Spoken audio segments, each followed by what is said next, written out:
नमस्कार दर्शकों, वैसे तो हिंदू धर्म में हर एक दिन त्योहार की तरह होता है, परंतु कुछ ऐसे त्योहार हैं जिनका हिंदू धर्म में बड़ा महत्व है। उन्हीं हिंदू त्योहारों में से एक है नवरात्रि, जिसे हर साल 2 बार मनाया जाता है। चैत्र मास की चैत्र नवरात्रि और आश्विन मास की शारदीय नवरात्रि शामिल है। हिंदू मान्यता के अनुसार देवी दुर्गा को जगत जननी अर्थात सर्व सृष्टि की रचयिता माना जाता है, और यही वजह है कि नवरात्रि के दौरान लोग लोक मान्यताओं के अनुसार देवी दुर्गा से लाभ प्राप्ति के उद्देश्य को ध्यान में रखकर माता दुर्गा को प्रसन्न करने के लिए उनके 9 अलग अलग रूपों की पूजा करते हैं और 9 दिन व्रत उपवास रखते हैं। ऐसे में लोगों को यह जरूर जानना चाहिए, क्या नवरात्रि पर्व मनाने से दुर्गा जी को खुश किया जा सकता है? क्या नवरात्र व्रत रखने से माता दुर्गा से लाभ प्राप्त किया जा सकता है? क्या नवरात्रि मानने का निर्देश किसी सद्ग्रंथ गीता वेद में दिया गया है? क्या देवी दुर्गा की पूजा करना शास्त्र सम्मत है? तो चलिए जानते हैं दर्शकों। मानव स्त्री पुरुष का जन्म भाग्यवान आत्माओं को मिलता है, जो पूर्व जन्मों में किए गए पापों तथा पुण्य पर आधारित होता है, जिसे प्रारब्ध कहा जाता है।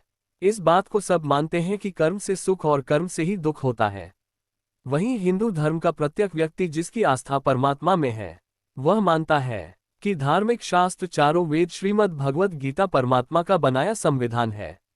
और हम सभी जानते हैं कि जो व्यक्ति संविधान का उल्लंघन करता है वह दंडित होता है, जिससे उसे ना सुख प्राप्त होता है, ना उसके कार्य सिद्ध होते हैं और ना उसका मोक्ष होता है, जिसका प्रमाण हमें पवित्र गीता अध्याय 16 श्लोक 23-24 में मिलता है, जिसमें कहा गया है कि जो व्यक्ति शास्त्रवेद को त्याग कर अपनी मर्जी से मनमाना आचरण करता है, उसको ना सुख की प्राप्ति होती है, ना सिद्धि प्राप्त होती है तथा ना उसको मोक्ष प्राप्त होता है। इसलिए तेरे लिए कर्तव्य और अकर्तव्य की व्यवस्था में शास्त्र ही प्रमाण है, इसलिए शास्त्रों में बताए कर्म कर।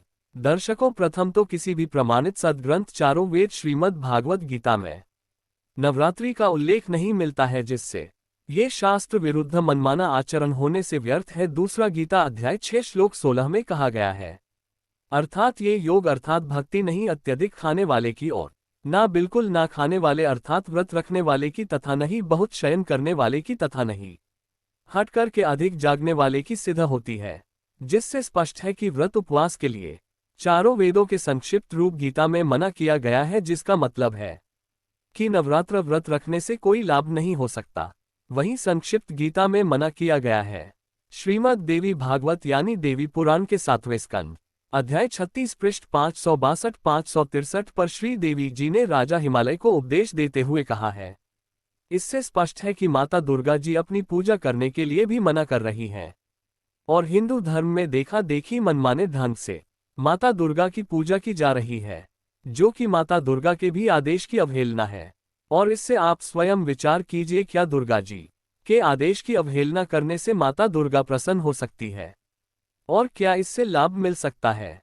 जिसका सीधा जवाब है नहीं। लेकिन आपके दिमाग में एक सवाल उठ रहा होगा, आखिर माता दुर्गा ने अपनी पूजा के लिए भी मना क्यों किया है? तो आपको बता दे, श्रीमद् देवी भागवत गीता प्रेस गोरखपुर से प्रकाशित के 3 स्कंद के अध्याय 1 से 3 व 6 संक्षिप्त शिव पुराण रुद्र संहिता अध्याय 6 तथा श्रीमद् भगवद गीता अध्याय 14 श्लोक 3 से 5 मिलकर प्रमाणित करते हैं कि प्रकृति अर्थात माता दुर्गा के पति काल ब्रह्म सदाशिव हैं, और श्रीमद् भगवद गीता अध्याय 8 श्लोक 16 में गीता ज्ञान दाता ब्रह्म काल ने स्वयं कहा है कि ब्रह्म लोक तक जितने भी प्राणी यानी देवी दुर्गा, ब्रह्मा, विष्णु, शिव, गणेश आदि तथा इनके लोग सभी पुनरावृत्ति यानी जन्म मृत्यु के दुष्चक्र में है। इससे ये सिद्ध होता है कि माता दुर्गा और ब्रह्म काल भी अविनाशी नहीं है। यही कारण है कि माता दुर्गा अपनी भी भक्ति करने के लिए मना कर रही है। वहीं काल ब्रह्म ने गीता अध्याय 2 श्लोक 12, अध्याय 4 श्लोक 5 व अध्याय 10 श्लोक 2 में स्पष्ट किया है कि तेरे और मेरे बहुत से जन्म हो चुके हैं, तू नहीं जानता, मैं जानता हूं। अर्थात ब्रह्म काल भी जन्म मृत्यु के कष्ट से दुखी है।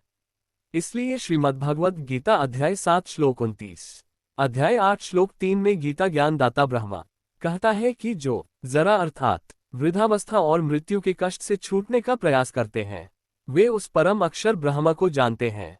उसी के विषय में गीता अध्याय 15 श्लोक 4 में गीता ज्ञान दाता ने कहा है कि तत्वदर्शी संत की प्राप्ति के पश्चात उस परमेश्वर के परम पद अर्थात सतलोक को भली भांति खोजना चाहिए, जिसमें गए हुए साधक फिर लौटकर संसार में नहीं आते और जिस परम अक्षर ब्रह्म से आदि रचना सृष्टि उत्पन्न हुई है, उस सनातन पूर्ण परमात्मा की ही मैं शरण में हूँ, जिससे स्पष्ट है कि माता दुर्गा जगत जननी अर्थात सर्व सृष्टि की रचयिता भी नहीं है।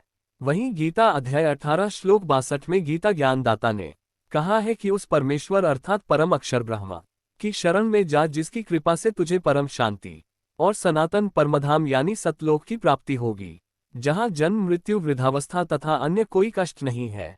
उस सनातन परमधाम यानी सतलोक के विषय में संत गरीब दास जी ने कहा है, ना कोई भिक्षुक दान दे, ना कोई हार व्यवहार, ना कोई जन्म मरे ऐसा देश हमार, जहां सखो लहर मेहर की उपजे कहर नहीं, जा कोई दास गरीब अचल अविनाशी, जहां सुख का सागर सोई। गीता ज्ञान दाता ब्रह्म ने उस परम अक्षर ब्रह्म यानी पूर्ण ब्रह्म की भक्ति के सांकेतिक मंत्रों के विषय में गीता अध्याय 17 श्लोक 23 में कहा है, ओम तत् सत इति निर्देश ब्रह्मण त्रिविध स्मृतः। इस प्रकार का 3 मंत्र का जाप है, जो 3 प्रकार से किया जाता है। सृष्टि की आदि में ब्राह्मण यानी भक्त जन इसी ज्ञान के अनुसार यज्ञ आदि अनुष्ठान किया करते थे। दर्शकों, इन सांकेतिक मंत्रों को केवल तत्वदर्शी संत ही बता सकता है, क्योंकि गीता अध्याय 4 श्लोक 34 में तत्व ज्ञान की प्राप्ति के लिए तत्वदर्शी संत की शरण में जाने के लिए कहा गया है, और गीता अध्याय 15 श्लोक 1 में उस तत्वदर्शी संत की पहचान बताई गई है कि ऊपर को मूल यानी जड़ वाला, नीचे को तीनों गुण रूपी शाखा वाला उल्टा लटका हुआ संसार रूपी पीपल का वृक्ष जानो। इस संसार रूपी वृक्ष के पत्ते आदि छंद है अर्थात भाग है, जो इस संसार रूपी वृक्ष के सर्व भागों को तत्व से जानता है, वह वेद के तात्पर्य को जानने वाला है, अर्थात वह तत्वदर्शी संत है। दर्शकों, मौजूदा वक्त में पृथ्वी पर पूर्ण तत्वदर्शी संत रामपाल जी महाराज, जिन्होंने सभी सदग्रंथों और सूक्ष्म वेद से बताया है। कबीर अक्षर पुरुष एक पेड़ है, अक्षर पुरुष वाकीदार तीनों देवा शाखा है, पात रूप संसार कबीर हमें अलख अल्लाह है, मूल रूप करता अनंत कोटि ब्रह्मांड का मैं ही सर्जनहार। तथा सदग्रंथों के अनुसार संत रामपाल जी महाराज 3 बार में भक्ति क्रम को पूरा करते हैं।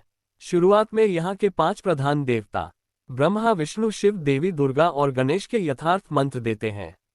दूसरी बार में ब्रह्म परब्रह्म का सतनाम तथा तीसरी बार में पूर्ण ब्रह्म का सारनाम प्रदान करते हैं, जिससे साधक को सर्व लाभ होते हैं, जिससे अंत में साधक को मोक्ष की प्राप्ति होगी।